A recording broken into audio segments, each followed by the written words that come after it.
Hello students, welcome to our channel Unfold Biology and I am Abhishek Aryan, your biology mentor. अभी excretion chapter में हम लोग 2 lecture कर चुके हैं और ये तीसरा लेक्चर आज का आपका होने वाला है और इसमें हम लोग नेफ्रॉन को देखेंगे। ठीक है, नेफ्रॉन के बारे में पूरी स्टडी करेंगे, उसके सारे स्ट्रक्चर्स पार्ट्स।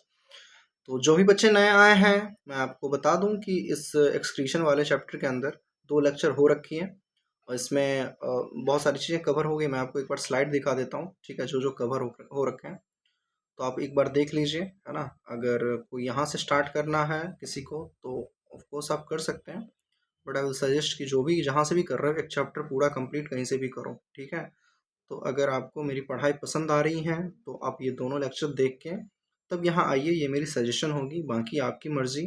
और जो बच्चे लगातार इसको कवर कर रहे हैं, देख रहे हैं, सारी चीज़ें मेरे हिसाब से पढ़ रहे हैं वो, ठीक है, यहाँ से इस चैनल से अगर आपको बहुत हेल्प मिल रही हो तो I welcome all of you guys. ठीक है, और अभी हम लोग वहाँ से प्रोसीड करेंगे। देख लो, पहले एक्सक्रीटरी प्रोडक्ट पे हमने बात करी थी, उसके बाद जो मेजर एक्सक्रीटरी प्रोडक्ट्स होते हैं ammonia, urea and uric acid, उसको लेकर के हमने कैटेगराइज करा था फॉर्मेशन को ध्यान में रखते हुए।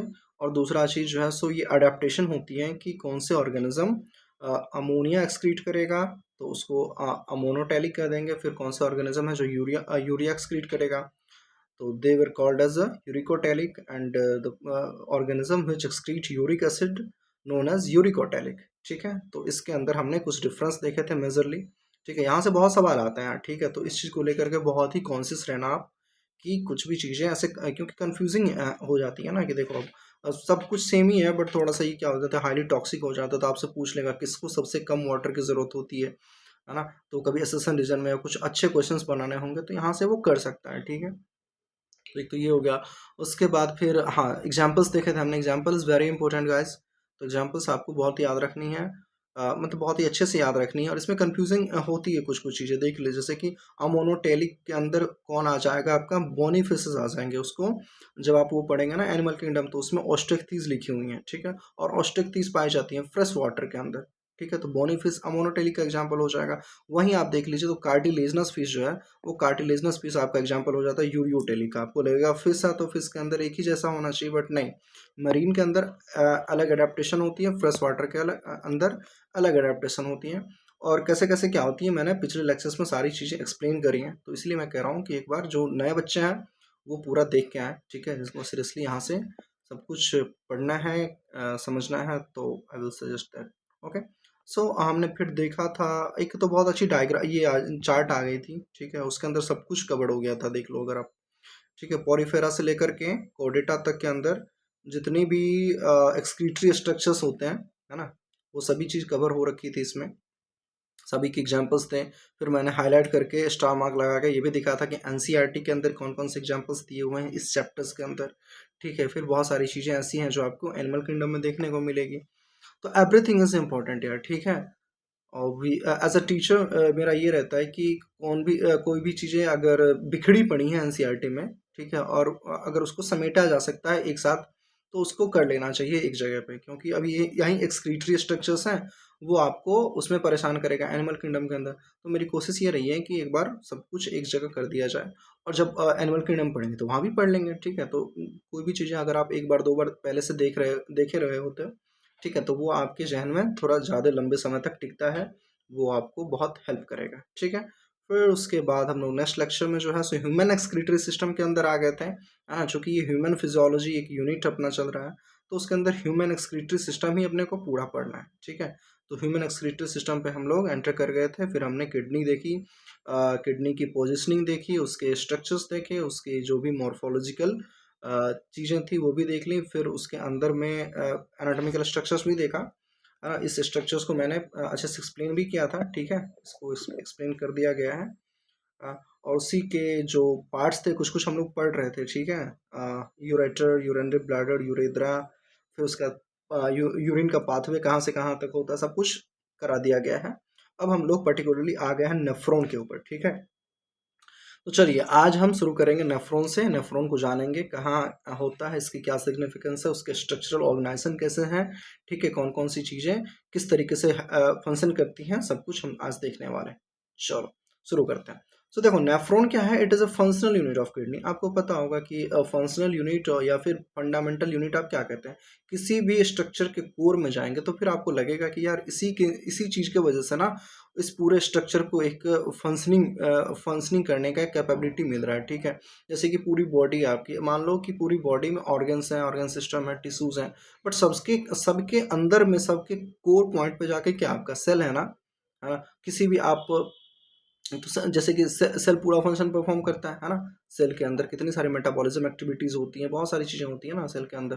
तो सेल ही फंक्शन नहीं करेगा तो फिर किस बात का टिश्यू और किस बात का ऑर्गन्स, ठीक है। इसी तरीके से अगर आप केमिस्ट्री के पॉइंट ऑफ व्यू से देखो तो कोई भी एलिमेंट है आपका, ठीक है, तो किसी भी एलिमेंट के अंदर जो सबसे उसके फंडामेंटल एंड बेसिक जो स्मॉलेस्ट पार्टिकल्स होते हैं वो क्या होता है, आपका एटम होता है, तो उसको आप फंडामेंटल यूनिट कह देते हो, है कि नहीं। तो इसी तरीके से अगर हम आज किडनी पढ़ रहे हैं, ठीक है, तो किडनी के अंदर यार इतने सारे स्ट्रक्चर्स हैं, बट जो फिल्ट्रेशन का काम था ना, मेन मेन क्या काम था, सब कुछ इसलिए ऑर्गेनाइज थे ना कि हम जो है सो यूरिन फॉर्मेशन कर सकें और यूरिन को बाहर कर सकें।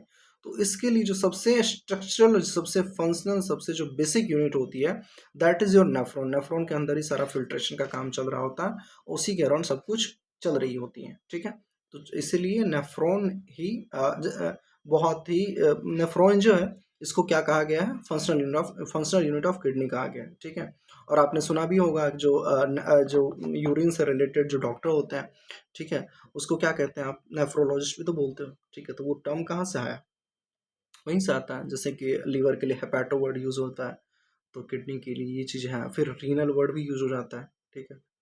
तो ये सब बात है। खैर चलिए, अभी हम लोग एक एक करके सारी चीज़ें देखेंगे। ये मेरी नोट्स हैं, ठीक है, इसको मैंने अटैच किया हुआ है जहाँ जहाँ मुझे पढ़ाने में सुविधा होता है, और आपको भी कोई दिक्कत नहीं होगी, यहाँ से सब कुछ क्लियरली विजिबल है, मेरी राइटिंग भी ठीक ठाक है, तो आपको बहुत ही हेल्प होने वाला है, ठीक है। चलो, इसमें कुछ कुछ ऐसा है कि हिंदी इंग्लिश दोनों में मिला करके लिखा होगा, क्योंकि मैं जहाँ पढ़ता था तो वहाँ दोनों ही हिंदी मीडियम के भी बच्चे थे, तो इसलिए राइटिंग में थोड़ी थोड़ी ये, और आपको दिक्कत तो नहीं होगी, इस बात की गारंटी है, ठीक है।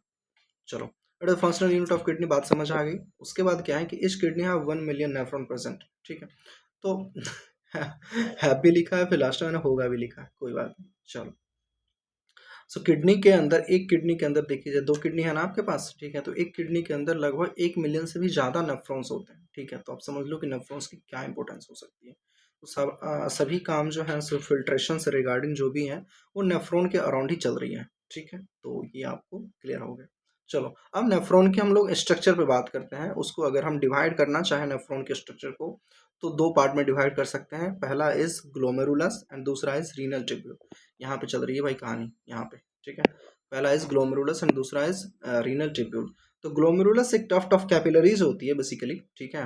उसमें नेफ्रॉन का कोई पोर्शन अपना इन्वॉल्व नहीं होता, बट चूंकि वो रीनल आर्टरी आती हैं और वहाँ से फिर कैपिलरीज में डिवाइड हो जाती है, उसी कैपिलरीज की एक गुच्छा बन जाता है, उसको हम ग्लोमेरुलस कह देते हैं। आगे हम लोग स्ट्रक्चर से देख लेंगे, ठीक है। उसके बाद आपका हो जाता है एक पाइपलाइन जैसी स्ट्रक्चर्स होती हैं, ठीक है।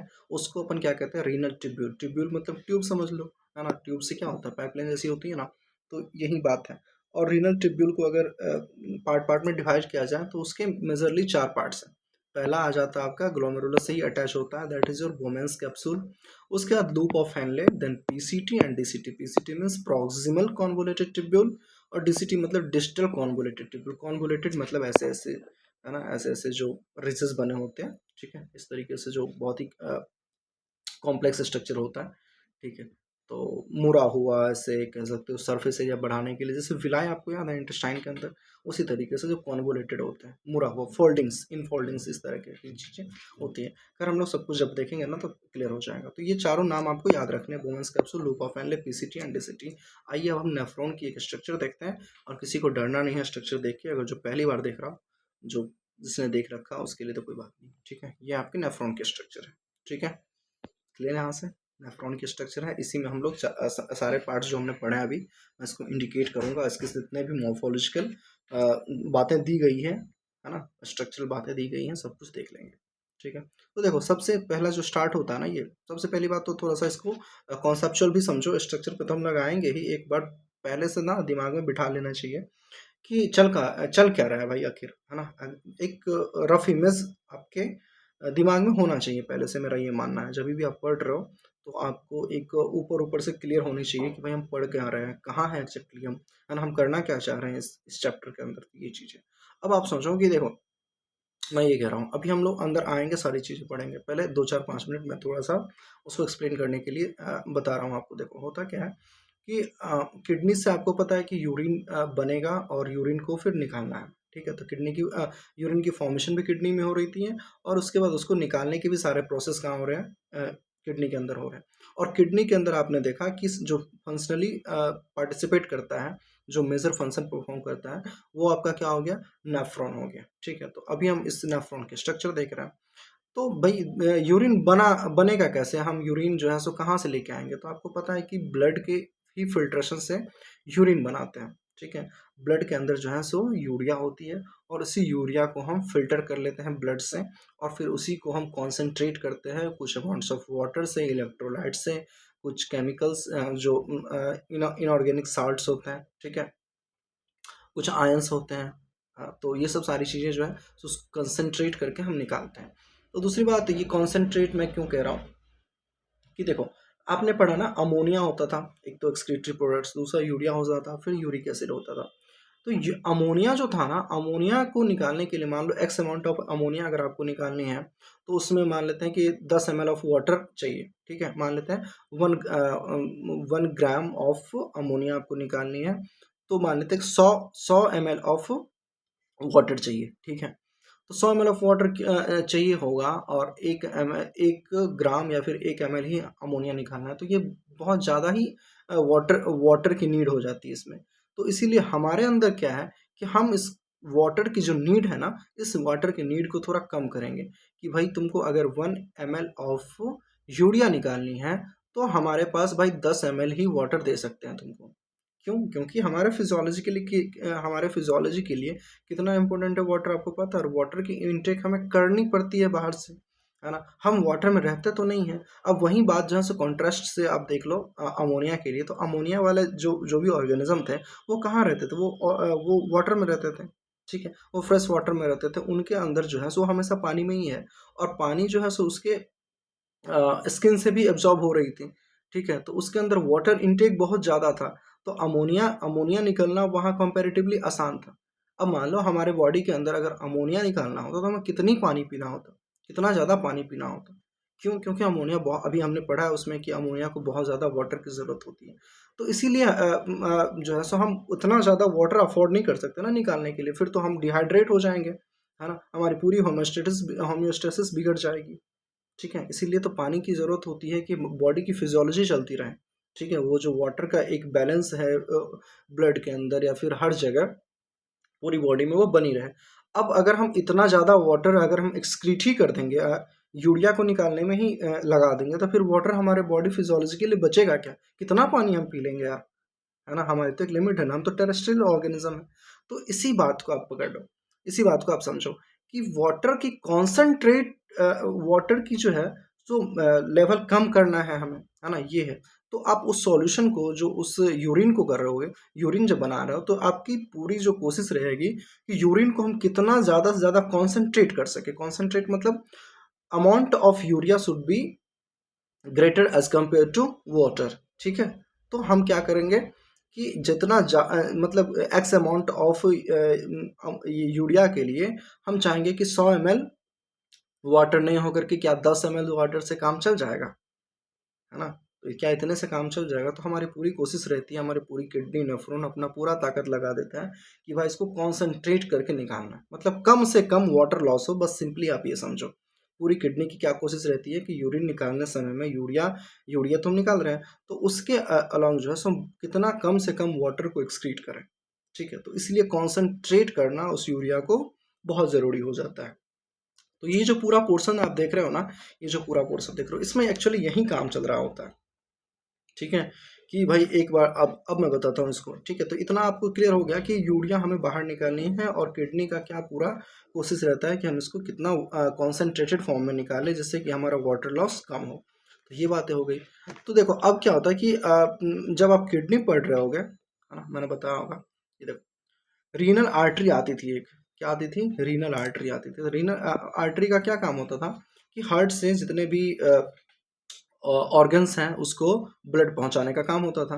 तो जो आर्टरी किडनी के पास आएगी ब्लड लेकर के, उसको अपन कह रहे थे रीनल आर्टरी, ठीक है। तो ऐसा आर्टरी जो किडनी को ब्लड देता हो, अब किडनी को ब्लड देगा और वापस भी किडनी जो है सो वापस भी इसको ब्लड वापस करेगा, ठीक है। मतलब रिटर्न में ब्लड को वापस करेगा, डीऑक्सीनेटेड ब्लड, है ना, सब कुछ पता ही होगा आपको। वेन के थ्रू क्या होती है, डीऑक्सीनेटेड ब्लड होती है, जो ऑर्गन से लेकर के फिर हार्ट तक ले जाती है। जो हार्ट से किसी भी ऑर्गन तक लाती है वो क्या होती है, आपकी आर्टरी होती है। तो पहले तो आर्टरी जो है सो ऑक्सीजनेटेड ब्लड लेके आया। अब इसके अंदर जो, चलो ऑक्सीजन का तो एक अलग कहानी है, ऑक्सीजन तो लेगा ही, जितने भी सेल्स फंक्शन परफॉर्म कर रहे हैं तो ऑक्सीजन तो चाहिए। बट यहाँ इसको और क्या काम करना था, इसमें से यूरिया को प्यूरिफाई करना था, यूरिया को इसमें से खींच लेना था और बाकी जो भी चीज़ें थी उसको वापस कर देना था इसको, ठीक है। तो अब यही बात है कि यूरिया को वो कैसे कैसे जो है सो ऑब्जॉर्व करेगा, यूरिया को कैसे अपने अंदर फिल्टर करेगा। तो हमारा पूरा फोकस यहाँ होने वाला है। देखो, अब ये जो था आर्टरी, रीनल आर्टरी, वो रीनल आर्टरी जो है ना वो एफरेंट आर्टरियोल के थ्रू, अब देखो आर्टरियोल आर्टरी में आई होप आप लोगों को क्लियर होगी, बट स्टिल मैं आपको ये थोड़ा सा आइडिया दे रहा हूँ। जैसे देखना आप ये ऑर्टा था, ये ऑर्टा था आपका, ठीक है, ये ऑर्टा था। तो ऑर्टा जो है सो मान लेते हैं कि इतनी मोटी इसकी वेन, इतनी मोटी इसकी विड्थ है, ठीक है। उसके बाद फिर धीरे धीरे वो आर्टरी में कन्वर्ट हो जाते हैं। जो आर्टरी हर एक जगह जाती है आपके बॉडी के अंदर, ठीक है। आपके बॉडी के अंदर हर एक पार्ट के अंदर ये आर्टरी जा रही थी, ठीक है। तो आप देख रहे हो सब कुछ आर्टरी ही है ना, बस उसके ब्रांचेस धीरे धीरे छोटे होते जा रहे हैं, पतली होती जा रही हैं। अब इसके बाद ये जो आर्टरी है, मान लेते ये रीनल आर्टरी कहाँ पहुंच गए, किडनी के अंदर पहुंच गए। तो ये अब इस फॉर्म में नहीं रहेगी, क्योंकि वहां तो आपने देखा कि 1 मिलियन नेफ्रॉन है। अब 1 मिलियन नेफ्रॉन है तो उसको हर एक नेफ्रॉन को एक एक एफरेंट आर्टरियोल देना है ना, एक एक आर्टरी का एक ब्रांच देना है। तो ये क्या करेगा, और फर्दर ब्रांचिंग करेगा। मान लेते ये ऐसा था तो ये क्या हो जाएगा, ऐसे करके ब्रांचिंग कर लेगा, ऐसे करके ब्रांचिंग कर लेगा, है ना। तो इसके कंपोजिशन में कोई फर्क आया क्या, है ना, जो इसमें फ्लो हो रहा था वहीं तो इसमें भी फ्लो हो रहा होगा, ठीक है। तो इससे कंपोजिशन में कोई फर्क नहीं आया। तो यही चीज है, ये मान लेते हैं अपन क्या था, रीनल आर्टरी था, रीनल आर्टरी था। अब रीनल आर्टरी जो है सो फर्दर ब्रांचेज होकर के क्या बन गए, आर्टरियोस बन गए। तो ये जो आर्टरियोस होते हैं ना वो कैपिलरीज होती हैं, कैपिलरीज होती है, ठीक है। इसके अंदर भी वही चीज फ्लो कर रही होती है जो आर्टरी के अंदर। तो अभी इस ब्लड से होते हुए, अब जैसे कि एक आर्टरी पकड़ लिया हमने, एक आर्टरियोस आर्टरियोस जो फर्दर इसकी डिवाइड, फर्दर जो थिन ब्रांचेज होती हैं उसको क्या कह दिया हमने, आर्टरियोल कह दिया।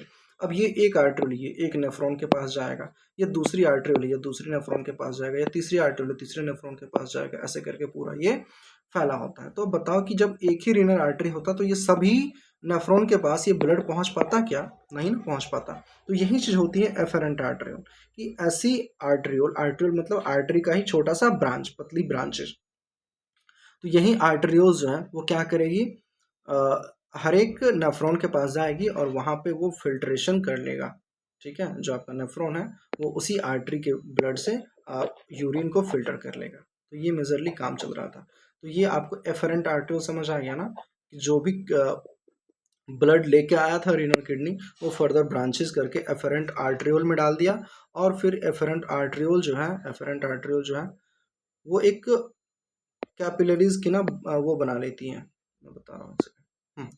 ये क्या करती है, कैपिलरीज की एक ब्रांच, ये गुच्छा बना लेता है ना, ठीक है, बंच बना लेता है। इसको आप टफ्ट कह सकते हैं, TUF, टफ्ट, ठीक है, टफ्ट ऐसा। तो टफ्ट ऑफ कैपिलरीज हम देखेंगे भी आगे लिखा होगा। तो ये क्या होती है, एक बहुत ही ज़्यादा एक डेंस स्ट्रक्चर्स बना लेती है, ऐसे ऐसे कॉइल्ड होते हैं बहुत ही ज़्यादा। मान लो ये एक आया, ये ऐसे आया, ठीक है, ये ऐसे ऐसे करके बहुत ज़्यादा ही ऐसे डेंसली कॉइल्ड हो गए। इसके अंदर पूरा क्या है, कैपिलरीज की ब्रांचेज है, ठीक है, ऐसे हो गए। अब ये एक एक इधर से फिर निकल जाएगा। मतलब ये हो गया कि जो आर्टरी था, रीनल आर्टरी, वो पहले तो ब्रांचेस में कन्वर्ट हो गए एफरेंट आर्टरियोल्स में, फिर इसके बहुत ज़्यादा जो है सो इसके ब्रांचेस बन गए ऐसे करके, और फर्दर इससे भी पतली पतली कैपिलरीज बन गई। अब यहाँ से क्या होता है, यहाँ से क्या होता है, ये मान लो कि एक ऐसे टॉवल वगैरह नहीं ऐसे गाड़ते हो आप, ठीक है। तो इससे क्या होता है कि जितना आप उसको ट्विस्ट करोगे इतना ज़्यादा उसमें से चीज़ें निकल के आएंगी, ठीक है। तो ये इसमें से ब्लड को वापस क्या कर लिया जाता है, ब्लड से फिर फिल्ट्रेशन कर लिया जाता है, किसका, यूरिन का। यूरिन बोले तो यूरिया का फिल्ट्रेशन कर लिया जाता है। अब फिर यही जो फिल्ट्रेशन है, फिल्ट्रेशन होके जो भी चीज़ फिल्ट्रेट आया वो किस में जमा हो जाता है, फिर बोमेंस कैप्सूल में जमा हो जाता है, ठीक है। और उसके बाद जो भी इसके अंदर चला गया और वापस तो कुछ बचा ना ब्लड का कंपोनेंट, हमें इसमें तो सब कुछ नहीं चाहिए ना ब्लड का, ब्लड की सारी चीज़ें तो इसमें नहीं चाहिए, तो बाकी जो जो भी चीज़ें बच गई वो जो है सो इफेरेंट आर्ट्रियोल के थ्रू चली जाएंगी, ठीक है। इफेरेंट आर्ट्रियोल के थ्रू फिर निकल जाएंगे। अब मैं बताऊंगा इफेरेंट आर्ट्रियोल का भी एक बहुत ही अच्छा सिग्निफिकेंस है, वो आगे अपन डिस्कस करेंगे। तो पहले तो ये बातें क्लियर हो गई कि एफेरेंट आर्ट्रियोल जो है सो ब्लड लेके आया है ना, कहाँ से, हार्ट से ब्लड ब्लड लेके आती है आर्टरी, तो यही आर्टरी की ब्रांचेस थी एफरेंट आर्टरियल, और यही जो है सो अपने अंदर बहुत ही ज़्यादा गुच्छानुमा स्ट्रक्चर, ये this is called a tuft, ठीक है। तो यही चीज़ है, ये जो ग्लोमेरुलस आपको दिख रही है ना, ग्लोमेरुलस ये एग्जैक्टली यही है, ठीक है। इसी तरीके से बना हुआ चीज़ है, इधर से आया था और ये ऐसे करके बन गया, ठीक है, फिर वापस से निकल गया। तो ये ऐसे होता है, स्क्वीज करके आप इसमें से जो भी निचोड़ करके इसमें डाल सकते हो, डाल दो। तो ये यहाँ पे क्या हो गया, फिल्ट्रेट मान लिया अपना जमा हो गया, ठीक है। अब इस फिल्ट्रेट में बहुत सारी चीज़ें आ जाती हैं, कभी वाटर्स भी तो आएंगी है ना, ऐसा तो नहीं है कि सब कुछ यूरिया ही आ जाएगा, तो बहुत अमाउंट ऑफ वाटर भी होती है। अब इसी यूरिया को जो है धीरे धीरे हम आगे करके आगे आगे इसको पहुंचाते हैं, वापस निकाल देते हैं। अब यहाँ से यहाँ तक जाने में बहुत काम होना बाकी है अब इसको, ठीक है। इसके अंदर मान लिया हमने कि वाटर आ गए, कुछ अमाउंट ऑफ जो है सॉल्ट्स आ गए, कुछ अमाउंट है जो अपने आयंस भी आ गए इसमें, ठीक है। तो किसी किसी चीज़ की ना वापस से इसको रीअब्जॉर्ब करानी होती है कि नहीं भैया, यूरिन के अंदर हमें ये सब नहीं चाहिए, तुम वापस लेके जाओ। तो इसके साथ क्या होता है, जो आर्टरियोल, ये जो आर्टरियोल थी, एफेरेंट मतलब आने वाला, इसे याद रखना, एफेरेंट मतलब आने वाला। और दूसरा क्या होता है, ईफेरेंट, ई से मतलब एग्जिट, एग्जिट जाने वाला आर्टरियोल, ठीक है। तो ये आपको एकदम क्लियरली ध्यान रखनी है, ठीक है। तो ये एफरेंट आर्टरियोल से लेकर आया और उसके बाद जो भी इसको इसमें फिल्टर करना था फिल्टर कर लिया, और उसके बाद इफरेंट आर्टरियोल को जो है सो वापस कर देगा, जो भी ब्लड इसके अंदर बची थी सारी ब्लड इसमें चली आएगी। अब इसको क्या है ना कि पहले तो आप ये ब्लैक वाला स्ट्रक्चर देखो, फिर मैं इसको इसको बाद में एक्सप्लेन करूंगा। तो होता क्या, देखो सबसे पहले तो अभी क्या है कि हमें फंक्शन तो थोड़ा कम भी जानना है, क्योंकि फंक्शन तो पूरा बाकी पीसीटी पढ़ेंगे अलग से, डीसीटी पढ़ेंगे अलग से, लूप ऑफ एंड अलग से पढ़ने वाले हैं, तो सारी फंक्शंस तो उसमें हो ही जाएंगी। बट अभी थोड़ा सा मेरा ये कोशिश रहता है कि आपको क्लियरली एक दिमाग में आइडिया हो कि भाई चल क्या रहा है, कहाँ हम लोग बात कर रहे हैं, किस पे बात कर रहे हैं। हम डायरेक्टली भी तो कह सकते थे, लेकिन वो सब कुछ एकदम इमेज क्लियर करना कि हाँ भाई अभी किडनी में है, किडनी में ब्लड को ऐसे आना है, फिर वहाँ से ऐसे फिल्ट्रेशन होगी, फिर उसके अंदर अपन ऐसा ऐसा चीज़ कर रहे हैं, ठीक है। तो एक क्लियर माइंड मैप एक बनते रहना चाहिए दिमाग के अंदर, ठीक है, तभी आपको फिर अच्छे फ्लो में समझ आएगा, फिर आप इमेजिन कर पाओगे अपने आप को, उस जगह पे विजुलाइज कर पाओगे, ठीक है। तो यही एक डिफरेंस होता है टीचिंग मेथड्स में, क्या ना, अभी मैं डायरेक्ट आता बोलता कि ये आपका ग्लोमेरुलस है, ये आर्टरियोल्स है, आर्टरियोल्स के अंदर ब्लड होते हैं, फिर छान लेता है, फिर ऐसे ये ऐसे होता नहीं है। बट जो कमज़ोर बच्चे होते हैं, जिसने कुछ ये सब नहीं पढ़ा होगा, मान लो पहली बार कोई पढ़ रहा है, तो उसके अंदर वो क्लियर होनी चाहिए ना यार। तो मेरा ये मानना है, इसलिए मैं थोड़ा सा टाइम लेता हूँ, हर एक चीज़ को अपने हिसाब से समझाता हूँ, क्योंकि मैंने ये सब चीज़ें फील की हैं कि टीचर एक्सपेक्ट करते हैं ना कि यार आपको तो आता ही होगा, इतना तो सोच ही सकते हो, बट नहीं हम सोच पाते हैं, ठीक है। तो फिर हम सफ़र करते हैं कि यार चल क्या रहता है, इतना सब कुछ सारे टर्म्स में याद कर लूँगा, बट ये कहाँ चल रहा है, क्यों चल रहा है, इसके क्या सिग्निफिकेंस है, मेरे को आता ही नहीं है, ठीक है। मैं किसी और को नहीं समझा पाऊंगा, ठीक है। जब मैं आप मान लो कोई भी चीज़ पढ़ रहे हो और किसी और को नहीं समझा पाए ना, फिर आपके अंदर वो 100% क्लैरिटी नहीं है उसकी, ठीक है। ये बात आप एक्सपीरियंस किए हो गया अभी तक, ठीक है। तो मेरी यही कोशिश रहती है। तो बहरहाल अभी क्या है कि हाँ चलो, तो ये पहला, हाँ अब देखो ये वाला जो पोर्शन था ना, यही था आपका ग्लोमेरुलस, जो इसमें हम पढ़ रहे थे, दो पार्ट में बांटा था, ग्लोमेरुलस को और रीनल ट्यूब्यूल को, रीनल ट्यूब्यूल को। तो ये एक चीज़ बता कि इसमें कोई आपको नेफ्रॉन का अपना कोई पार्ट दिखा क्या, नहीं ना, ये तो बस कैपिलरीज थी, है ना, कैपिलरीज थी।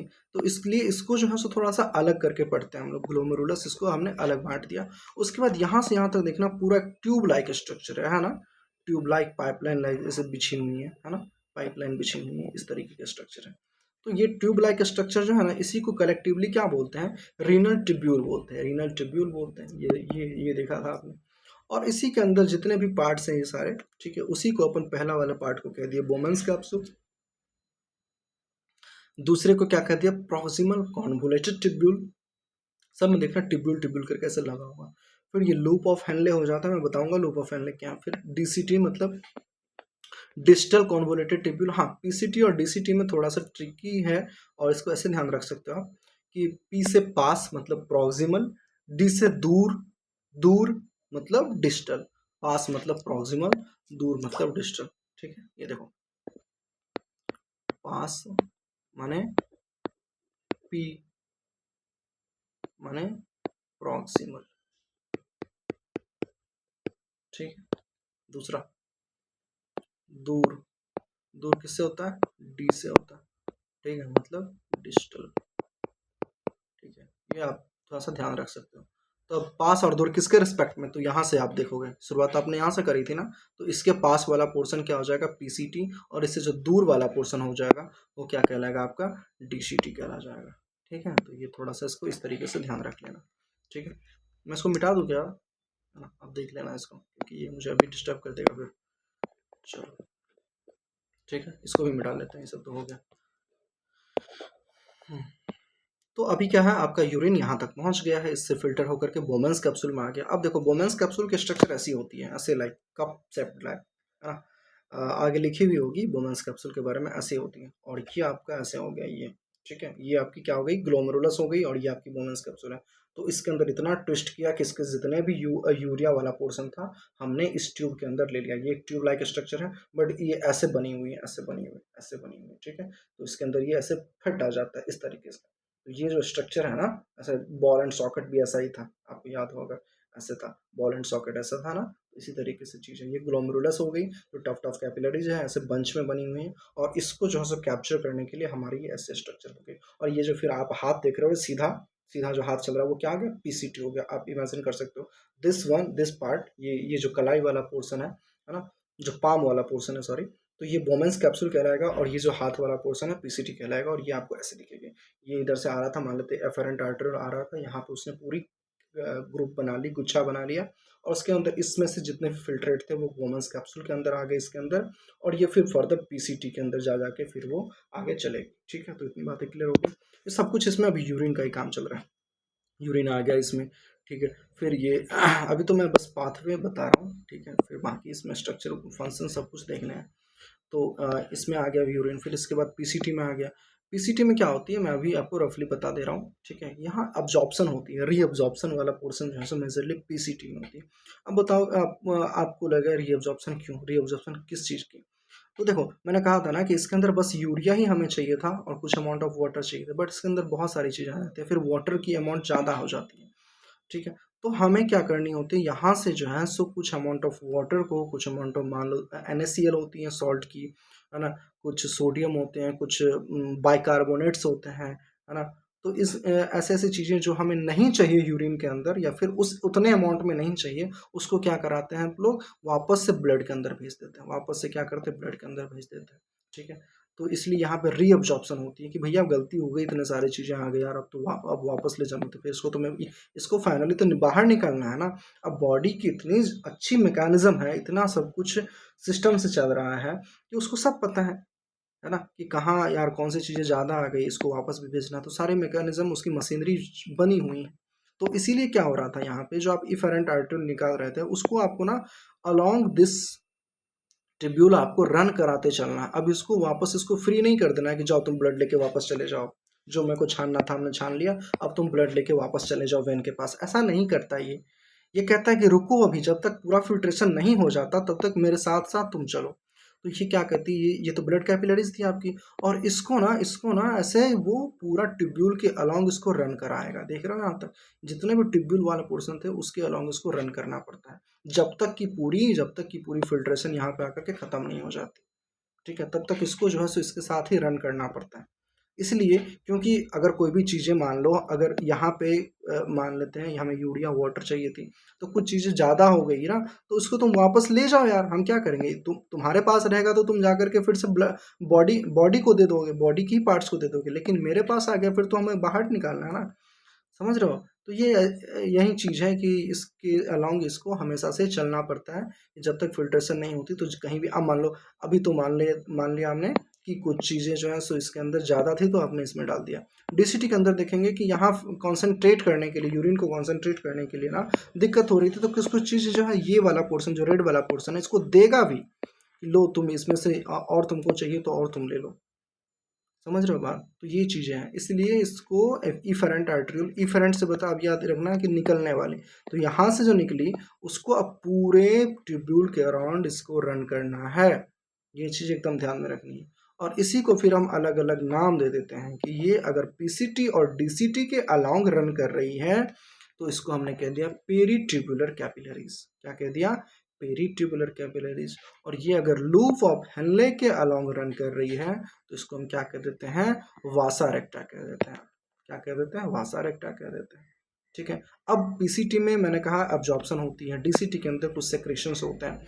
और जो लूप ऑफ हेनले ये वाला जो पाइप आप देख रहे हो कहीं वॉइड है कहीं नैरो है, तो इसके अंदर क्या होता है बेसिकली जो है ना आपका ऑस्मो रेगुलरिटी मेंटेन होता है कि कितना water ratio of salt, water upon salt की क्या रेशियो होनी चाहिए परफेक्टली, है ना, उसको पूरा कंट्रोल करने का काम किसका है? लूप ऑफ हेनले का है। और उसी के अलावा किसका? ये वासा रेक्टा इसको हेल्प करती है कि क्या चीज़ तुमको चाहिए क्या चीज़ नहीं चाहिए वापस दे दो, क्या चीज़ तुमको चाहिए तो वापस ले लो, है ना।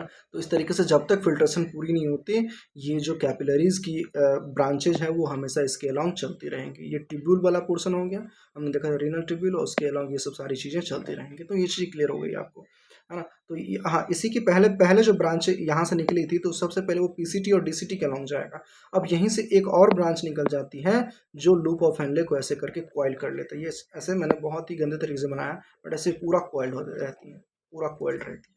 तो ये हो गया आपका वासा रेक्टा। ठीक है।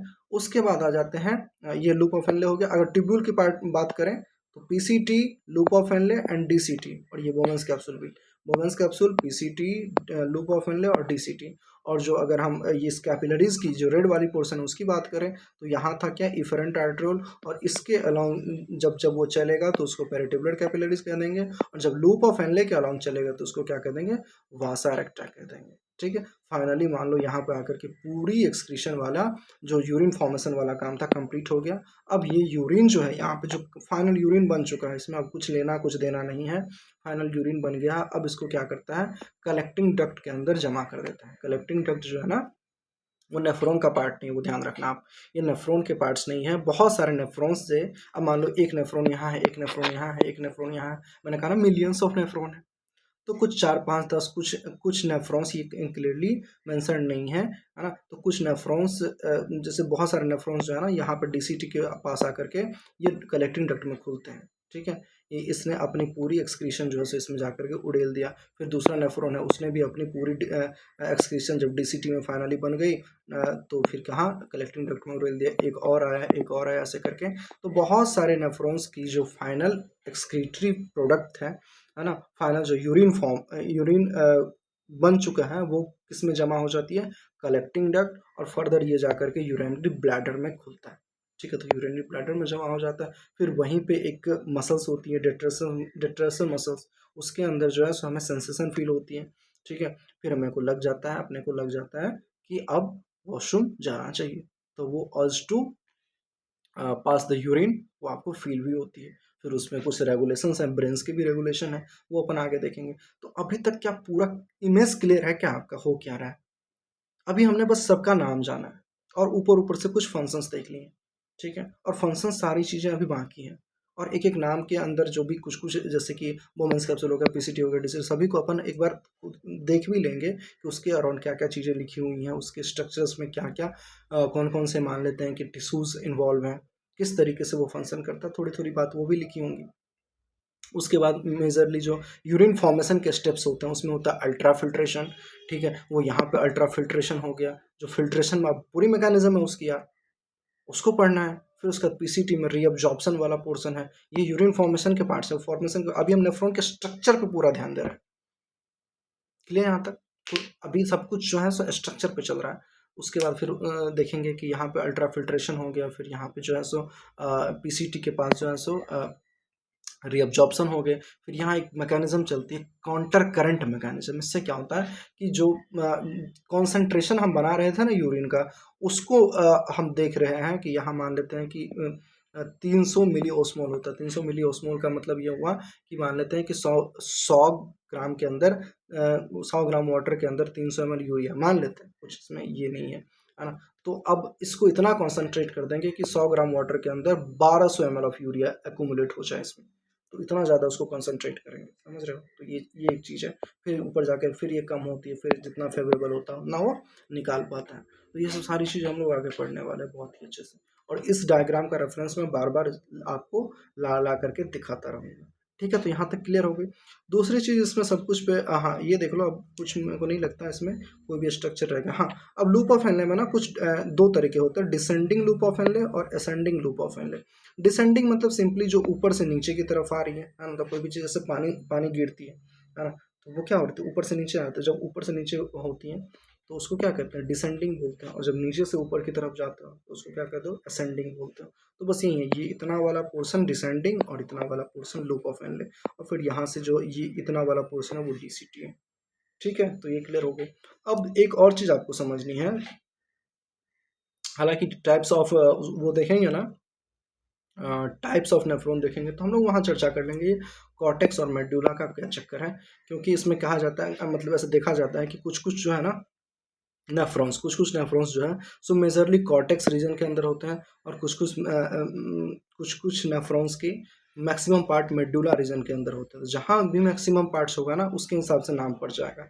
अगर मैक्सिमम पार्ट इसका पूरे नेफ्रॉन का कॉर्टेक्स में है तो उसको बोलेंगे कॉर्टिकल नेफ्रॉन, और मैक्सिमम पार्ट अगर इसका मेडुला के अंदर है तो ये मेडुलरी ये जक्स्ट्रा मेडुलरी नेफ्रॉन कह देंगे इसको। ठीक है, अपन जब इसको देखेंगे तो मैं वहाँ जा करके एक बार फिर से आपको किडनी के स्ट्रक्चर यहाँ पे ला ले करके आऊँगा, और फिर सब कॉर्टेक्स और मेडुला के पर्सपेक्टिव से इसको मैं बता दूंगा। ठीक है, तो अभी बस हमें नाम जानना था, तो सब कुछ हम ऑलरेडी जान चुके हैं सारे नाम।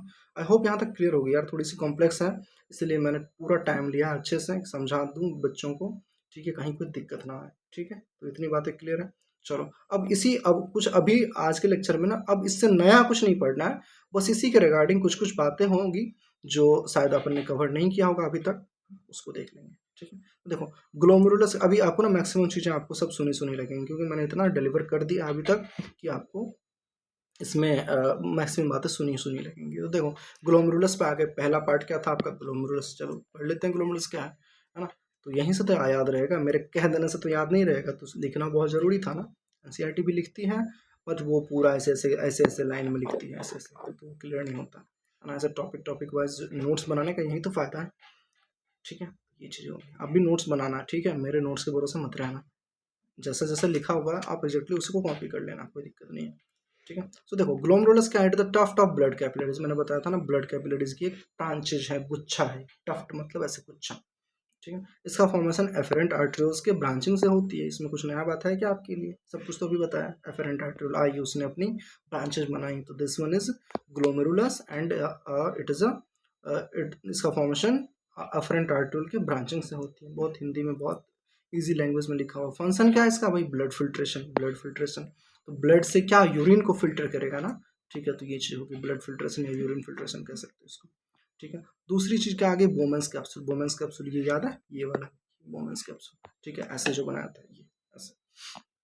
तो बोमेंस कैप्सूल के बारे में देखिए क्या लिखा है, double walled cup like structure. मैंने बोला था ना कप लाइक स्ट्रक्चर होती है, लेकिन ये डबल वॉल्ड होती है, ऐसे करके डबल वॉल्ड। ठीक है, ऐसे। ठीक है, और इसके अंदर डबल वॉल्ड होंगी। ठीक है, ऐसे ही कुछ होगा। Double walled cup like structure. Cup मतलब ऐसे, यूं इसको ऐसे करो तो कप हो जाता ना, और इसको ऐसे कर दो फिर, तो ये बात होगी। अब मेरे को क्या पता कि ये ऐसे है, इसमें ऐसे अरेंज है, या ऐसे है इसमें ऐसे अरेंज है, तो वो मैटर नहीं करता ना। मान लो ये ऐसे हो तो ये तो फिर ऐसे हो गया ना, हॉरिजॉन्टली रखोगे तो उसको कप ही दिखेगा ये, इसलिए इसको कप लाइक स्ट्रक्चर कहा गया है। अब देखो एक एक नया टर्म है यहाँ पे, मालफिजन बॉडी या फिर मालफिजन कॉर्पसल्स। इसका क्या मतलब है मैं बताऊँ आपको। देखो ये दोनों जो एक साथ थे ना, है ना, ये आपका हो गया ग्लोमेरुलस। ये क्या थी, टफ्ट ऑफ ब्रांचेस ग्लोमेरुलस। और ये क्या हो गई आपकी बोमेंस कैप्सूल। तो ये दोनों जब ज्वाइंटेड फॉर्म में रहते हैं, ऐसे ऐसे इस फॉर्म में रहते हैं, तो इस पूरे कॉम्प्लेक्स स्ट्रक्चर बना लेती है। उसको क्या कहते हैं, उसको कहते हैं मालफिजन बॉडी या फिर मालफिजन कॉर्पसल्स भी बोलते हैं। तो इसके अंदर देखो बोमेंस capsule plus glomerulus, बोमेंस capsule plus glomerulus को अपन ने क्या कह दिया, मालफिजन बॉडी या फिर मालफिजन कॉर्पसल्स। ठीक है, इतनी बातें क्लियर। चलो, अब बोमेंस कैप्सूल के इनर वॉल पर स्क्वामस एपिथेलियम का लेयर होता है, जिसके सेल को पोडोसाइट कहते हैं। चलो देखते हैं, ये आपका क्या हो गया, बोमेंस कैप्सूल हो गया। ठीक है, ये वाला ये वाला ये हो गया आपका बोमेंस कैप्सूल। इसके जो मैंने बताया था डबल लेयर होते हैं, डबल लेयर के अंदर जो इनर वाला लेयर है ना, इनर वाला लेयर मान लेते हैं ये शायद इसी को कह रहा है कि ये एक बाहर का लेयर और ये अंदर का लेयर, ठीक है। तो ये जो इनर वाला लेयर है, ठीक है, इसी को आप मान लो कि डबल लेयर है। तो ये इनर वाला लेयर हो गया। इनर लेयर के अंदर स्क्वामस एपिथेलियम सेल्स की लेयर होती है, इसके अंदर स्क्वामस एपिथेलियम सेल्स की लेयर होती है, ठीक है। इसके अंदर क्या होती है भैया, स्क्वामस एपिथेलियम सेल्स की लेयर होती है। और उस स्क्वामस एपिथेलियम सेल्स के लेयर में जो सेल्स होती हैं उसको अपन पोडोसाइट बोलते हैं, क्योंकि वो एपिथेलियम टिश्यू है ना, स्क्वामस एपिथेलियम टिश्यू है, तो उसके सेल्स को अपन क्या कह देंगे, पोडोसाइट कह देंगे। क्योंकि ये इस प्रकार अरेंज होते हैं कि इसके बीच में फाइन स्लिट जिसे फिल्ट्रेशन स्लिट कहते हैं और इसका शेप लेग जैसा होता है, ठीक है। तो मैं बताता हूँ आखिर है क्या ये सारी चीज़ें। देखो, आपको पता है ना यहाँ पे क्या हो रही है, फिल्ट्रेशन हो रही है, अल्ट्रा फिल्ट्रेशन हो रही है। तो फिल्ट्रेशन हो रही है, यहाँ से कुछ भी चीज़ें आएंगी और इसके अंदर हमको फंसा के इसमें कलेक्ट करना है। तो इसकी जो लेयर है, जो मान लेते हैं ये लेयर है, तो इसके अंदर कुछ ना कुछ पोर्स होने चाहिए, तब तो इसके अंदर कलेक्ट होगा। ये हमारे हाथ के जो सेल्स के बीच में ऐसे ट्यूब है मान लेते हैं, तो ये फंसेगा। तो यहाँ एक स्लिट होनी चाहिए कि नहीं। मान लिया हमने, ये क्या थी आपकी, ये क्या थी, बोमेंस कैप्सूल का इनर लेयर। तो ये जो है, ये जितने भी ऊपर वाले आपको टिश्यू देख रहे हैं वो स्क्वामस एपिथेलियम की बनी हुई है। और इस स्क्वामस एपिथेलियम, देखो जहाँ भी स्क्वामस आए ना, स्क्वामस एपिथेलियम मतलब समझो कुछ ना कुछ एक्सचेंज हो रहा है, ठीक है, कुछ ना कुछ आप क्या कर रहे हो, लेन देन कर रहे हो, एक्सचेंज हो रहा है। तो वहाँ वैसी जगह पे क्या अपने आप ही स्क्वामस एपिथेलियम आ जाती है, ठीक है। तो ये हो गया। तो यहाँ पे कुछ जो ये इसके सेल्स को अब क्या कह दिया हमने, पोडोसाइट कह दिया। पहले तो ये टिश्यू कौन सी है, स्क्वामस एपिथेलियम, उसके सेल्स को पोडोसाइट कह दिया। और इस पोडोसाइट के अंदर ना कुछ कुछ जो है सो टिश्यूज, ये कुछ कुछ पोर्स होते हैं जिसको फाइन स्लिट कहते हैं, फाइन स्लिट कहते हैं। अब यहाँ से आप कोई भी चीज़ ऐसे रिंस करोगे ऐसे करके, है ना, ऐसे एक्सक्यूज करोगे, तो जो भी चीज़ गिरेगी वो इस पर गिरेगी, इसके अंदर छेद होगा तभी तो वो अंदर जाएगा, तभी तो इसके अंदर जमा हो जाएगा, इस लूमेन के अंदर जमा हो जाएगा इसके अंदर। समझ आई बात। तो यही चीज़ है और कुछ नहीं है, फाइन स्लिट होते हैं इसको, और इसका शेप लेग जैसा होता है, और कुछ खास नहीं है इसका, ठीक है। तो ये देख लो आप बस स्ट्रक्चर, बस आपको ये पोडोसाइट पूछ सकता है, उसका मतलब एपिथेलियम पूछ सकता है, और ये फाइन स्लिट पूछ सकता है, ठीक है। तो ये चीज़ है। आई होप यहाँ तक क्लियर हो गए होंगे आपको। तो वोमेंस कैप्सूल क्लियर है ना, ग्लोमेरुलस क्लियर है। आप देखो इसके बाद क्या है, देखो हमने क्या कर लिया, ग्लोमेरुलस पढ़ लिया, वोमेंस कैप्सूल पढ़ लिया। अब पीसीटी है, पीसीटी के बारे में देखते हैं क्या लिखा है कि Bowman's capsule contains continues into highly coiled tubular structure known as PCT, ठीक है। तो देखते हैं, ये वोमेंस कैप्सूल थी, अब यही जो है आगे फर्दर कंटिन्यू हो जा रही है ना, किसमें, पीसीटी में। और पीसीटी के जो टिश्यू हैं वो हाईली क्वाइल्ड ट्यूब्यूल है। मैंने बताया था कॉन्वोल्यूटेड मतलब क्या होता है, ये क्वाइल्ड ऐसे करके, क्वाइल्ड स्ट्रक्चर से, इसके अंदर जो बहुत सारे रीजेस बने हुए हैं, ठीक है। तो सरफेस एरिया उससे बढ़ता है, ठीक है, तो उससे रीअब्जॉर्प्शन ज़्यादा होता है। तो बस यही कहानी है। तो Bowman's capsule continue to highly coiled structure known as PCT. It have lining of the brush border cuboidal epithelium. ये बहुत ही इंपॉर्टेंट लाइन है कि इसके अंदर जो है सो कौन से टिश्यू पाया जाता है, ब्रश बॉर्डर्ड क्यूबॉइडल एपिथेलियम। ये आपको ध्यान रखनी है।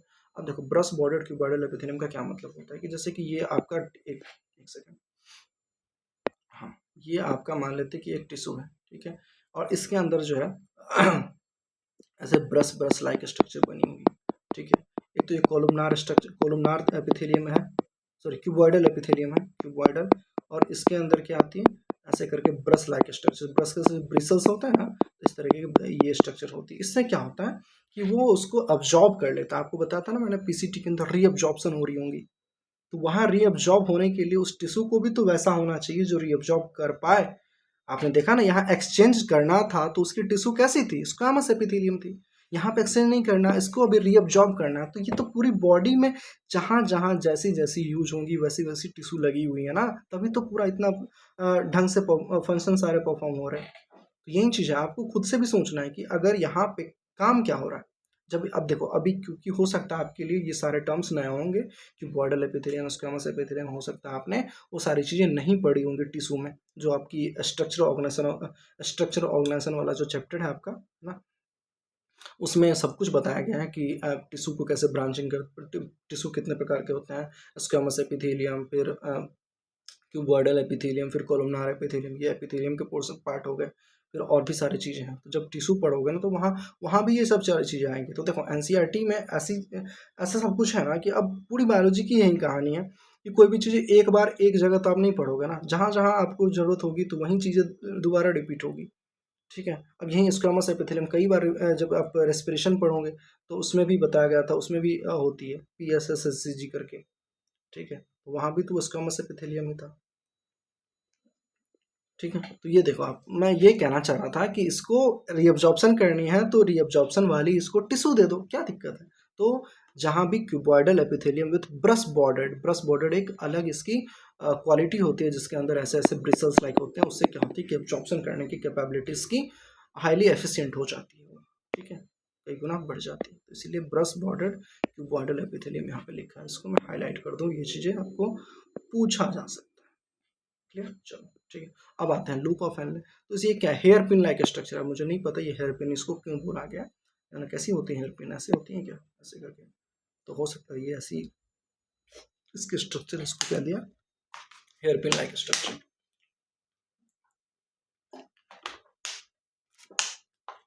तो आप इसको याद रखें। और इसके दो पार्ट्स हैं, कौन कौन से, असेंडिंग और डिसेंडिंग, मैंने बता दिया, ठीक है। ठीक है यार, आपको समझ तो आ रही है ना सारी चीज़ें इसमें, हाँ। अभी बस हम पूरा स्ट्रक्चर पे बात कर रहे हैं, नाम जान रहे हैं अभी बस, है ना। आज हम भाषा रट्टा तक यहीं तक रखेंगे, उसके बाद फिर नेक्स्ट क्लास में अपनी फंक्शंस भी देखेंगे, सारी चीज़ें आगे कंटिन्यू करेंगे, okay. So loop of Henley हो गया, ये हेयर पिन है, और ये असेंडिंग और डिसेंडिंग दो पार्ट में बटे हुए। अब देखते हैं डिजिटल कॉन्वोल्यूटिव। अब देखो यही लूप ऑफ हेनले आगे चल के किस में खुलता है, DCT में खुलता है कि नहीं। ये जो हॉरिजॉन्टल इतना बड़ा पोर्शन दिख रहा है, ये आपका DCT, तो ये DCT में खुलता है। तो ascending loop of Henley further highly coiled tubular, और ये भी हाईली कोइल्ड, जहाँ भी कॉन्वोलेटेड लग गया मतलब हाईली कोइल्ड, हाईली कोइल्ड है ना, ऐसे डेंस होते, मतलब बहुत ही वो घुमावदार होता है, ठीक है, ऐसी चीज़ें। तो उसको क्या कह दिया हमने, DCT कह दिया, इसके बारे में और कुछ नहीं जानना आपको। Collecting duct, it is not the part of the nephron, it is many DCT can open into the collecting duct. आप देखो मैंने बताया था ना, ये कलेक्टिंग डक्ट जो है ना, ये आपका किसी भी नेफ्रॉन का पार्ट नहीं है। एकदम ऐसे पूछा जा सकता है कि which one is not the part of the nephron, examples, मतलब ऐसे options PCT, DCT, loop of and collecting duct. तो अब क्या लगाओगे answer, collecting duct is not the part of the nephron. ये क्या होता है कि बहुत सारे नेफ्रॉन्स की जो DCT है, फाइनल जो यूरिन लेके आया वो इसमें उड़ेल देता है, ठीक है। तो ऐसे नहीं होता सीवेज वाला जो बहुत जगह से नालियाँ होती है फिर एक जगह खुलती है, यही चीज़ है। तो कलेक्टिंग डक्ट क्या हो जाता है, हाँ, main DCT can open into the collecting duct, और कलेक्टिंग डक्ट फर्दर जाकर के किस में ओपन हो जाता है, यूरिनरी ब्लैडर में, ठीक है। It is not the part of the nephron. ये पॉइंट एक इंपॉर्टेंट है जो आपको कंफ्यूज कर सकती है। चलें आगे देखो। अब पेरिट्यूबुलर कैपिलरीज कुछ था क्या, इफेरेंट आर्टेरियल तो आपको समझ आ ही गया। इफेरेंट आर्टेरियल जब PCT और DCT के अराउंड मूव करेंगे, यहीं इफेरेंट आर्टेरियल जब PCT और DCT के अराउंड ऐसे कॉइल करेंगे तो उसको क्या कह दिया, पेरिटिकुलर कैपिलरीज। और यहीं इफेरेंट आर्टेरियल जब यहाँ से ब्रांचेज होकर के लूप ऑफ हेनले के अराउंड कॉइल करेंगे तो उसको क्या कह दिया हमने, वासा रेक्टा कह दिया। तो कुछ इसमें डिफरेंट है क्या, कुछ इसमें नया है क्या, नहीं ना, चलो इन चीज़ें देखो आप। Efferent artery branch to form the peritubular capillary is represented on the renal tubule, and renal tubule means what, PCT and DCT, okay। PCT DCT और renal tubule में तो वो भी आ जाएगा ना, Bowman's capsule, ठीक है। Provide nutrition to the nephron, of course। देखो अब ये चूंकि इसके along चल ही रहा है, मैंने बताया था ना कि इसके अंदर जो भी चीज़ें, मान लो इसको जो भी चीज़ों की ज़रूरत होगी तो ये या तो दे देगा इसको, या फिर अगर इसमें इसमें सॉरी, मैं ये कह रहा हूँ कि इसमें जिस चीज़ की ज़रूरत नहीं होगी वो उसको वापस कर देगा एब्जॉर्प्शन करके। और फिर जो चीज़ें अगर मान लो जो चीज़ें इसको ज़रूरत होगी तो यहाँ से वो ले लेगा। तो ज़रूरत जब होगी तो इसकी जो सेल्स है ना वो भी फंक्शन परफॉर्म कर रहा है ना, उसकी सेल्स को भी तो जिंदा रहना है। तो सारी चीज़ें उसको कौन प्रोवाइड करेगा, ये वाला पार्ट करेगा, कौन, पेरिट्यूबुलर कैपिलरीज। उसको न्यूट्रिशन भी प्रोवाइड करते हैं कि भाई तुम काम करो, सैनिक लड़ रहा है युद्ध में, तो उसको जो है सो खाना पीना भी का भी व्यवस्था होना चाहिए ना, ये चीज़ें, तो ये सब कुछ है, ठीक है। तो इसके अलावा जो भी पेरिट्यूबुलर कैपिलरीज है वो PCT और DCT को न्यूट्रिशन भी प्रोवाइड करते हैं, और वहाँ से जो भी एब्जॉर्प्शन होगी, जो भी रीअब्जॉर्प्शन होगी वो उसी में जाकर के होगी, ठीक है। तो ये चीज़ें होंगी आपकी। अब वसा रेक्टा क्या है, ये पेरिट्यूबुलर कैपिलरीज की ही वो ब्रांच है जो कि लूप ऑफ हेनले के पैरेलली अरेंज होकर के यू सब स्ट्रक्चर का निर्माण करती है। तो कुछ नहीं है, ये जो वही ब्रांचेज है एफरेंट आर्टरीज की, वो ब्रांचेज है जो DCT के बाद फर्दर एक ब्रांचिंग में आकर के और जो है सो लूप ऑफ हेनले को ऐसे क्वाइल कर लेती है, ठीक है। यही बात है ना, पैरेलल अरेंज होकर के U shaped structure, U shaped मतलब ये वाला ऐसे करके। रीनल ट्यूब्यूल में यूरिन का फ्लो खासकर लूप ऑफ हेनले में अपोजिट होता है, किससे? वासा रेक्टा में ब्लड के फ्लो। ओके, हाँ, यूरिन का फ्लो और वासा रेक्टा के अंदर ब्लड का फ्लो। देखो इस ये जितना भी रेड वाले पोर्शन उसके अंदर तो ब्लड बह रहा है, इतना क्लियर है ना। और जितना भी ये ब्लैक वाला ट्यूब है उसके अंदर यूरिन बह रहा है ना, इतना चीज़ें क्लियर है। तो इसकी जो फ्लो की डायरेक्शन होगी और इसके अंदर जो फ्लो की जो डायरेक्शन होगी वो दोनों डिफरेंट होते हैं, खास करके लूप ऑफ हेनले में। क्योंकि आपको पता है कि ये जो मैं आपको बता दूं, इसके अंदर जो फ्लो होगी यूरिन की वो ऊपर से आना था ना, तो ये फ्लो होगी, ये फ्लो होगी, ऐसे जाएगी है ना, ऐसे जाएगी, ऐसे जाएगी। लेकिन लेकिन जो जो भाषा रेक्टा है उसके अंदर जो ब्लड की फ्लो है, इसके अंदर जो ब्लड की फ्लो है आपकी, वो कैसी होगी? वो तो उल्टा हो जाएगा ना डायरेक्शन इसका। इसके अंदर जो है सो मान लेते ब्लड यहाँ से आया था, ब्लड यहाँ से आया था, ब्लड यहाँ से आया था। तो उसने लिखा है खास करके लूप ऑफ फनले के अराउंड जो वासा रेक्टा के अंदर ब्लड का फ्लो है वो, और जो ये लूप ऑफ हेनले के अंदर जो ब्लड का ये यूरिन का फ्लो है, दोनों की डायरेक्शन अलग होती है। तो है ना डायरेक्शन अलग, है ना डायरेक्शन अलग। ये इस तरफ जा रही है और ये इस तरफ जा रही है, और ये बहुत ही बड़ा काम करता है। आगे चल करके देखेंगे जब काउंटर करंट मैकेनिज्म पढ़ेंगे, तो ये इसकी जो डायरेक्शन दोनों की डिफरेंट बनी हुई है ना। देखो कितना बढ़िया स्ट्रक्चर है ना अपना बॉडी का, हर एक चीज़ इतने अच्छे से अरेंज है ना। इसीलिए तो इसको कोई अलग आप ह्यूमन क्रिएट नहीं कर सकते ना। कितनी कॉम्प्लेक्सिटीज है, हर एक चीज़ का ख्याल रखा गया है, तभी तो आपकी बॉडी इतने प्रॉपरली फंक्शन करती है, हर एक चीज़ इतना एफिशिएंटली, है ना। सेकंड्स, माइक्रो सेकंड्स के अंदर आपको सिग्नल पता चल जाता है ना, क्या चल रहा है, कहाँ क्या गर्मी है, क्या सेंसेशन हो रही है, कहाँ आपका हाथ पक गया, कहाँ आपका कट लग गया, हर एक चीज़ सेंस हो जाती है ना। बॉडी कितने एफिशिएंटली सारा काम कर रहा है, तो उसके अंदर हमारे लाइफस्टाइल की वजह से ये सब सारी चीज़ें डिस्टर्ब हो जाती है, तो हम फिर प्रॉब्लम में आ जाते हैं। तो बॉडी कितनी एफिशिएंट बनी हुई है आप ये सोचो, है ना। एक एक चीज़ कितनी अच्छे से अरेंज हो रखी है। इसको मैं मिटा दूँ, ये थोड़ा सा आपको डिस्टर्ब करेगा जब आप बाद दोबारा देखोगे। ठीक है, तो दोनों की जो डायरेक्शन है ना, वासा रट्टा के अंदर ब्लड की डायरेक्शन और लूप ऑफ हेनले के अंदर यूरिन की डायरेक्शन दोनों डिफरेंट होते हैं, और इसी वजह से इसको काउंटर करंट मैकेनिज्म में हेल्प मिलता है। वो हम आगे देखेंगे जब काउंटर करंट मैकेनिज्म पढ़ेंगे। ठीक है, तो यहाँ तक आई होप क्लियर हो गई आपको। ठीक है, सब कुछ बहुत अच्छे से बता दिया गया यार, है ना। आई होप आपको क्लियर हो जाएंगे, है ना। अब देख ले तो इसमें कुछ है नहीं, एक दो नोट पॉइंट है, उसका type of nephron next chapter में पढ़ेंगे। बोमेंस कैप्सूल पीसीटी डीसीटी किडनी के कॉर्टिकल रीजन में होते हैं, ठीक है, और लूप ऑफ हेनले मेडुला के अंदर होती है। तो देखो आपने देखा बोमेंस कैप्सूल, ये हाँ, बोमेंस कैप्सूल ये वाला पोर्शन, ये पीसीटी और ये डीसीटी कहाँ होती है भाई? ये सारी कॉर्टिकल रीजन में होती है। ये एक लाइन खींची गई है, इस लाइन के ऊपर कॉर्टेक्स और इस लाइन के नीचे क्या? मेड्यूला। तो पीसीटी डीसीटी और बोमेंस कैप्सूल कहाँ होती है? कॉर्टेक्स में होती है। और दूसरा नोट पॉइंट ये था कि ये जो लूप ऑफ हेनले है वो अक्सर जो है सो मेड्यूला के अंदर ही होती है। लेकिन इसमें भी देखेंगे कोई कुछ कॉर्टिकल नेफ्रॉन्स होते हैं ना, उसके अंदर मेडुला के उसके अंदर जो है ना लूप ऑफ हेनले बहुत कम ही मेडुला में जाता है, मैक्सिमम उसका कॉर्टेक्स में रह जाता है। और जो मेडुलरी नेफ्रॉन है उसके अंदर तो ये बहुत ही लंबा तक जाता है मेडुला के अंदर। ठीक है, तो ये दो पॉइंट है नोट में, वो देखेंगे। टाइप ऑफ नेफ्रॉन जब पढ़ेंगे ना तो वो चीज़ क्लियर हो जाएगी आपको। Bowman's capsule PCT DCT cortex region में, और loop of Henle deep into the medulla. ठीक है, तो आई होप आपको सारी चीज़ें क्लियर हो गई यहाँ तक, है ना। एक क्लियर माइंड मैप आपके अंदर बन गया है कि फिल्ट्रेशन और जो भी चीज़ें आगे चलेगी यूरिन फॉर्मेशन की प्रोसेस में वो कैसे कैसे प्रोसीड करने वाली है ना। हर एक चीज़ को आप प्रोसेस कर पाओगे, आप सोच पाओगे, खुद से इमेजिन कर पाओगे, उस चीज़ को विजुलाइज कर पाओगे। तो एक अच्छे टीचर की मेरे ख्याल से यही एक ड्यूटी होती है कि बच्चों को वो चीज़ें, क्योंकि देखो सारी चीज़ें लिखी हुई हैं, मैं अपने वो कहाँ से पढ़ा रहा हूँ, इसी से पढ़ा रहा हूँ ना। हर एक चीज़ मैंने भी पढ़ा है, सीखा है, और इसी को मैं बहुत ही जितना हो सकता है वैसे मैं अच्छे से डिलीवर करने की कोशिश करता हूँ। तो बस ये थोड़ा सा डिफरेंस आ जाता है कि आपको जो है ना वो चीज़ें कितनी अच्छे से विजुलाइज हो रही है, दिख रही हैं, समझ आ रहा है। ठीक है, एक बेस्ट टीचर वही होता है मेरे नज़र में, है ना। दो दो पॉइंट होती है, तो नॉलेज है ना आपको आती है, दूसरा आप डिलीवरी कितना अच्छे से डिलीवर कर पाते हो, बच्चों से आप कितना कनेक्ट फील कर पाते हो, है ना। बच्चे कितना आपके प्रॉपरली रिस्पॉन्स कर रहे हैं, तो ये सब सारी चीज़ें होती है। आप अपने आप को कहाँ रख के पढ़ा रहे हो, है ना।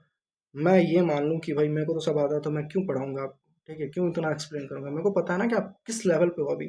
आप आपकी प्रोसेस, आपकी जो थिंकिंग प्रोसेस है, थॉट प्रोसेस है, वो कैसे धीरे धीरे अपलिफ्ट होगी, धीरे धीरे बढ़ेगी। तो आप किस लेवल पे, वहाँ से उठाना एक टीचर का काम होता है। तो आई होप आपको मेरी पढ़ाई पसंद आई होगी, है ना। और अगर एक्सप्लेनेशन से रिलेटेड कोई भी प्रॉब्लम हो, कोई भी डाउट हो, है ना, इसमें कुछ चीज़ें समझ नहीं आई हो, कहीं पे आप फंस रहे हो, तो मुझे कमेंट बॉक्स में ज़रूर बता दें, मैं आपको प्रॉपर्ली रिप्लाई कर दूंगा, ठीक है। और ठीक है यार, ऐसे ही चलता रहेगा अपना लेक्चर, ठीक है। नेक्स्ट क्लास में आएंगे तो टाइप्स ऑफ नेफ्रॉन, फिर उसके बाद यूरिन फॉर्मेशन पे हम आ जाएंगे। ये अभी हमने स्ट्रक्चर देखा था, फिर देख रहे हो ये क्या फिल्ट्रेशन, अभी यूरिन बनेगा कैसे, एक एक मैकेनिज्म बहुत ही अच्छे से क्लियर करना है अपने को। ट्यूबुलर, ये ग्लोमेरुलर फिल्ट्रेशन, वहाँ फिल्ट्रेशन हो रही थी, उसका ट्यूबुलर रीअब्जॉर्प्शन, उसका ट्यूबुलर सिक्रीशन होगा। फिर देखेंगे एनसीईआरटी की भी कुछ कुछ पार्ट्स हैं, वो भी देख लेंगे ये इतना होने के बाद, ठीक है। तो आई होप आपको सारी चीज़ें क्लियर हो गई, और अगर आपको पसंद आया हो तो इस चैनल को ज़रूर सब्सक्राइब करें, है ना। नोटिफिकेशन ऑन कर लें, जैसे कि न्यू वीडियोस आती है तो आपको पता चल जाएगा।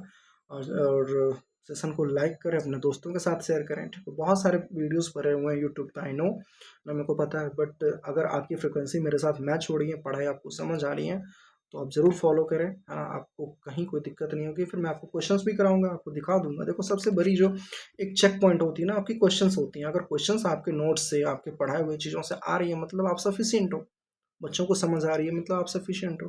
तो ये चीज़ें आप अपने दोस्तों के साथ ज़रूर शेयर करें अगर आपको पसंद आया हो, ठीक है। इस चैनल को थोड़ा ग्रो कराएं, और मुझे भी बहुत हेल्प मिलेगी। एक वो होता है कि आप लंबे लंबे लेक्चर्स डाल रहे हो, घंटे 1.5 घंटे के, लोग शॉर्ट्स बना करके कितने व्यूज़ पा रहे हैं। तो मेरे को कभी भी इससे ये नहीं रहता है कि एक ओरिजिनलिटी कभी भी अ, मतलब ऐसे बर्बाद नहीं होनी चाहिए, वो मेंटेन होनी चाहिए किसी भी एजुकेटर के अंदर, ठीक है।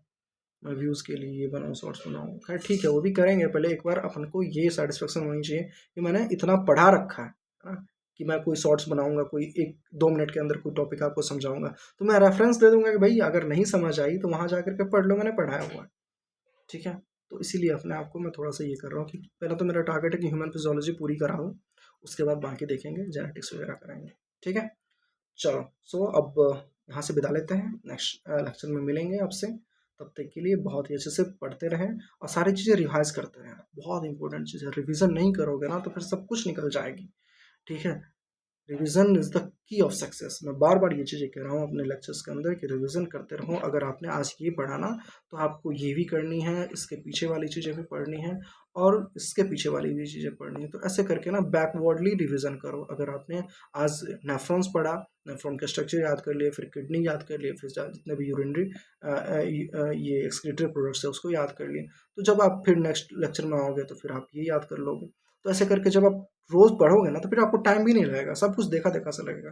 बहुत दिनों तक छोड़ दोगे तो आपको फिर सब कुछ पढ़ना पड़ेगा, फिर लगेगा कि यार किसी और का लेक्चर देखते हैं, है ना। रिवीजन नहीं करते हो, इसीलिए आपको बार बार लेक्चर्स देखनी पड़ती है। तो लेक्चर्स पे थोड़ी समय वेस्ट करना है आपको।